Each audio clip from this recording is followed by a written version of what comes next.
ഇതാണ് ഓസ്ട്രേലിയ. ഭൂവിസ്തൃതിയിൽ ആറാമത്തെ തന്നെ ഏറ്റവും വലിയ രാജ്യം. എന്നാൽ ഇന്ന് 95% ഓസ്ട്രേലിയയും വിജനമാണ്. ഇവിടെ ആരും തന്നെ താമസിക്കുന്നില്ല. നിങ്ങൾ ഓസ്ട്രേലിയയുടെ മാപ്പ് പരിശോധിച്ചാൽ ഇപ്പോൾ ഈ യെല്ലോ ഡോട്ട് കാണുന്ന വശത്തായാണ് 90% ഓസ്ട്രേലിയൻ ജനതയും താമസിക്കുന്നത്. അതായത് 1% സ്ഥലത്ത് പോലും ഇന്ന് ആളുകൾ താമസിക്കുന്നില്ല. കൂടാതെ കോസ്റ്റൽ ഏരിയയിലായി ഏകദേശം 5 പ്രധാന സിറ്റികളാണ് ഓസ്ട്രേലിയയിലുള്ളത്. കൂടാതെ എത്രത്തോളം നിങ്ങൾ ഓസ്ട്രേലിയയുടെ ഉള്ളിലേക്ക് യാത്ര ചെയ്യുന്നുവോ അത്രയുമധികം നിങ്ങൾ ജീവനോടെ ഇരിക്കാനുള്ള സാധ്യത കുറഞ്ഞു വരുന്നു. ഈ ഒരു കാര്യത്തെപ്പറ്റി നിങ്ങൾ അറിയുന്നതിന് മുൻപായി ഓസ്ട്രേലിയയിൽ യഥാർത്ഥത്തിൽ ജീവിച്ചിരുന്ന ഓസ്ട്രേലിയൻ ജനതയ്ക്ക് എന്താണ് സംഭവിച്ചത് എന്ന് നിങ്ങൾ അറിഞ്ഞിരിക്കേണ്ടത് വളരെ അത്യാവശ്യമാണ്. ഓസ്ട്രേലിയൻ ഡാർക്ക് ഹിസ്റ്ററി എന്നാണ് ഇതിനെ പൊതുവെ വിളിക്കുന്നത്. ഇന്ന് ഓസ്ട്രേലിയയിൽ സാധാരണമായി വെള്ളക്കാരെയാണ് നമുക്ക് കൂടുതലായി കാണാൻ കഴിയുക. ഓസ്ട്രേലിയയിൽ യഥാർത്ഥത്തിൽ അധിവസിച്ചിരുന്ന അബോർജിനീസിന് എന്താണ് സംഭവിച്ചത്? ഈ ഒരു വീഡിയോ നിങ്ങൾ പരമാവധി അവസാനം വരെ കാണുവാൻ ശ്രമിക്കുക. ഓസ്ട്രേലിയയെ പറ്റി ഇന്നേ വരെ നിങ്ങൾക്കറിയാത്ത പുതിയ കാര്യങ്ങൾ ഈ ഒരു വീഡിയോയിൽ നിന്നും നിങ്ങൾക്ക് മനസ്സിലാക്കാൻ കഴിയും. 17-ാം നൂറ്റാണ്ട്, കുറച്ചുകൂടി വ്യക്തമാക്കി പറഞ്ഞാൽ 1606. ഈ ഒരു സമയത്താണ് ഡച്ച് ഈസ്റ്റ് ഇന്ത്യ കമ്പനി ആദ്യമായി ഓസ്ട്രേലിയ എന്ന ഈ ഒരു കോണ്ടിനെൻ്റ് കണ്ടെത്തുന്നത്. ഓസ്ട്രേലിയയിലെ തന്നെ നേറ്റീവ് അബോർജിനീസ് ഒരിക്കലും ഭൂപ്രദേശങ്ങളുടെ തങ്ങളുടെ സ്വത്തായി കണ്ടിരുന്നില്ല. അതായത് ഇവർക്ക് പ്രോപ്പർട്ടി ഓണർഷിപ്പ് എന്ന ആശയം തങ്ങളുടെ സംസ്കാരത്തിൽ ഉണ്ടായിരുന്നില്ല. പക്ഷേ കോളനൈസേഴ്സിന് ഇതൊരവസരമായിരുന്നു. 17-ാം നൂറ്റാണ്ടിൽ വ്യാവസായിക വിപ്ലവം എത്തിയതോടുകൂടി തന്നെ കൂടുതൽ അസംസ്കൃത വസ്തുക്കൾ ശേഖരിക്കാനായി East India company America, Africa, USA പോലെ വ്യത്യസ്തങ്ങളാർന്ന രാജ്യങ്ങളെ തങ്ങളുടെ കോളനിയാക്കി. അങ്ങനെ ഇവർ ഓസ്ട്രേലിയയും തൻ്റെ കോളനിയാക്കാൻ തീരുമാനിച്ചു. 1789 ഇവർ ഓസ്ട്രേലിയയിൽ എത്തിച്ചേരുകയുണ്ടായി. അങ്ങനെ ഇവർക്കൊരു കാര്യം മനസ്സിലായി. അതായത് ഇവിടെയുള്ള ആളുകൾ സ്വന്തമായി ഭൂമി കൈവശം വെക്കുന്നില്ല. ഇതവർക്ക് പുതിയ അവസരം നൽകി. കാടിനെ മാത്രം ആശ്രയിച്ച് ജീവിച്ചിരുന്ന ഗോത്ര സമൂഹമായിരുന്നു അബോർജിനീസും മറ്റ് ട്രൈബൽ ഗ്രൂപ്പുകളും. ബ്രിട്ടീഷുകാർ ഈ ഒരു പ്രദേശത്തിന് ടെറാ നൂലിയസ് എന്ന നാമകരണവും നൽകി. ഈ ഒരു പദത്തിൻ്റെ അർത്ഥം രാജാവില്ലാത്ത ഭൂമി എന്നാണ്. ഇവർ ബ്രിട്ടീഷുകാരെ വരവേറ്റത് വളരെയധികം സ്നേഹത്തോടു കൂടിയാണ്. ബ്രിട്ടീഷുകാരുടെ ലക്ഷ്യം എന്നാൽ ഇവരെ നശിപ്പിക്കുക എന്നതായിരുന്നു. തങ്ങളുടെ കൂടെ തന്നെ തങ്ങളുടെ ദേശത്ത് വ്യത്യസ്തങ്ങളാർന്ന കുറ്റകൃത്യങ്ങൾ ചെയ്യുന്ന ആളുകളെ കൊണ്ടുവന്ന് താമസിപ്പിക്കാൻ അല്ലെങ്കിൽ ശിക്ഷയുടെ രൂപത്തിൽ പണിയെടുപ്പിക്കാൻ ഉള്ള ഒരു പീനൽ കോളനിയാക്കി ഓസ്ട്രേലിയയെ മാറ്റുക എന്നതായിരുന്നു അവരുടെ ലക്ഷ്യം. അടുത്ത 90 വർഷത്തിനുള്ളിൽ ബ്രിട്ടീഷുകാർ ഇവിടെ കൊണ്ടുവന്ന് വിട്ട കുറ്റവാളികളുടെ എണ്ണം എന്നത് 1,62,000-ലും അധികമായിരുന്നു.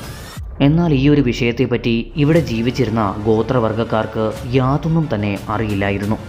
പുരോഗതിയുടെ സ്വപ്നം കാണിച്ച് ഈ ഒരു ഗോത്ര സമൂഹത്തെ ഇവർ പരമാവധി ചൂഷണം ചെയ്തു.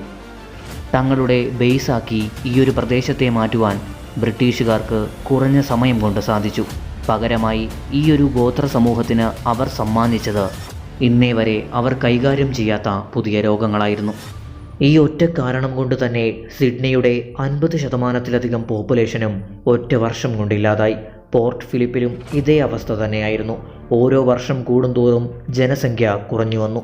ആരു കാരണമാണോ ഇവർക്ക് ഈ അവസ്ഥ വന്നത്, അവർ തന്നെ ഇതിൻ്റെ വാക്സിനേഷൻ ഉണ്ടായിട്ട് കൂടിയും അവരെ യാതൊരു വിധത്തിലും സഹായിച്ചില്ല.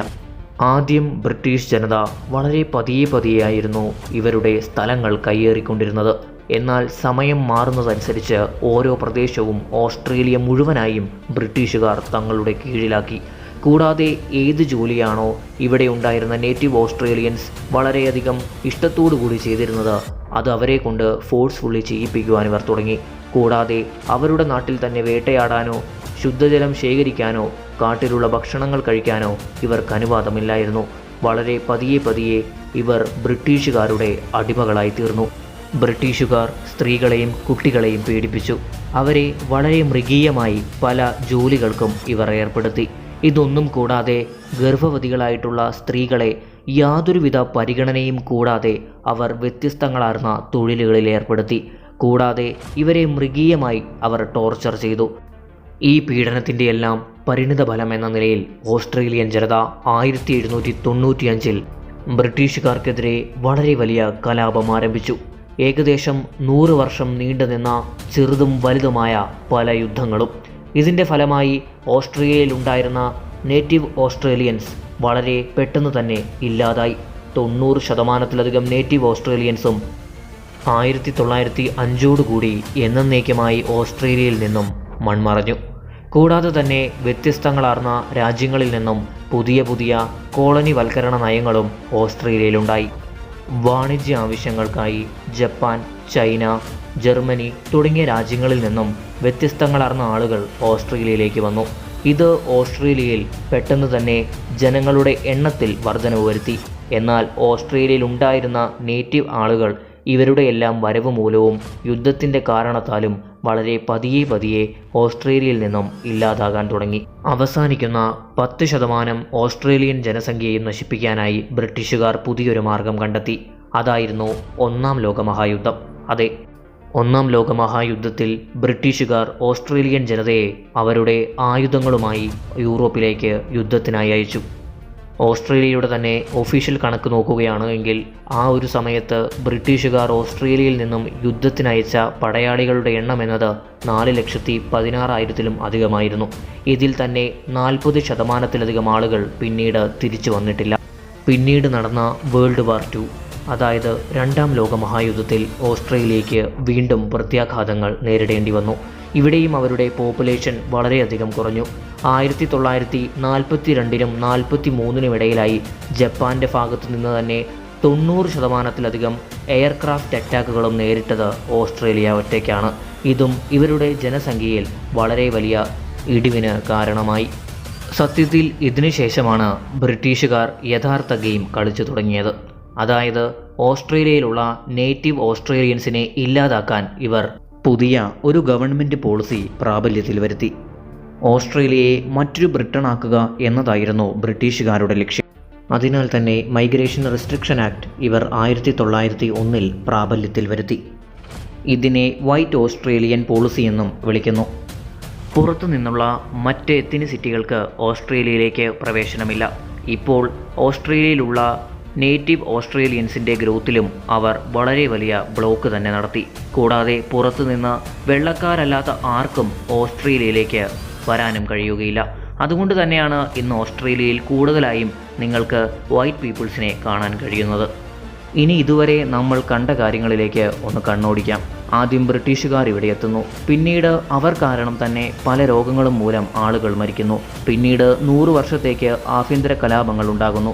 ഇത് ഇൻഡോജീനിയസ് പോപ്പുലേഷൻ വളരെയധികം ഡീഗ്രേഡ് ചെയ്യുന്നു. പിന്നീട് വേൾഡ് വാർ 1ഉം 2ഉം കാരണം മെയിൽ പോപ്പുലേഷൻ വളരെ വലിയ പ്രത്യാഘാതങ്ങൾ നേരിടുന്നു.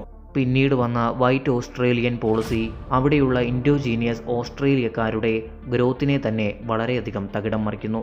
ഇന്ന് നാം നോക്കുകയാണെങ്കിൽ ഓസ്ട്രേലിയയിൽ 2,60,00,000 ആളുകളാണുള്ളത്. ഇതിൽ 3.8% മാത്രമാണ് നേറ്റീവ് ഓസ്ട്രേലിയൻസ് ഉള്ളൂ. അതായത് 10 ലക്ഷത്തിലും താഴെ ആളുകൾ. എന്നാൽ ഇന്ന് ഈ മോഡേൺ എറയിൽ എന്തുകൊണ്ട് ഓസ്ട്രേലിയയുടെ 95%-ലധികം പ്രദേശങ്ങളും ഇന്ന് വിജനമായി കിടക്കുന്നു? 90%-ലധികം പോപ്പുലേഷനും ഇന്ന് കോസ്റ്റൽ ഏരിയയിൽ എന്തുകൊണ്ട് താമസിക്കുന്നു? ഈ ഒരു വീഡിയോയ്ക്ക് 100 ലൈക്ക് കംപ്ലീറ്റ് ആകുന്ന സാഹചര്യത്തിൽ ഇതിൻ്റെ 2ാം ഭാഗവും ഞാൻ ചെയ്യുന്നതായിരിക്കും. നിങ്ങൾക്ക് വീഡിയോ ചെറിയ തോതിലെങ്കിലും ഇഷ്ടമായിട്ടുണ്ടെങ്കിൽ ചാനൽ സബ്സ്ക്രൈബ് ചെയ്ത് നോട്ടിഫിക്കേഷൻ ബെൽ ഓളിൽ എനേബിൾ ചെയ്യുക. നിങ്ങളുടെ വിലപ്പെട്ട അഭിപ്രായങ്ങൾ കമൻറ്റുകളായി രേഖപ്പെടുത്തുക. കൂടാതെ പരമാവധി കൂട്ടുകാരുമായി വീഡിയോ ഷെയർ ചെയ്യാൻ മറക്കരുത്. മറ്റുള്ള എൻ്റെ വീഡിയോകളെ പോലെ ഈ ഒരു വീഡിയോയും നിങ്ങൾക്ക് ഇഷ്ടമായി എന്ന് ഞാൻ പ്രതീക്ഷിക്കുന്നു. മറ്റൊരു ഇൻട്രസ്റ്റിംഗ് വീഡിയോയുമായി ഞാൻ വീണ്ടും വരുന്നതുവരേക്കും എന്നത്തെയും പോലെ thanks for watching and good bye.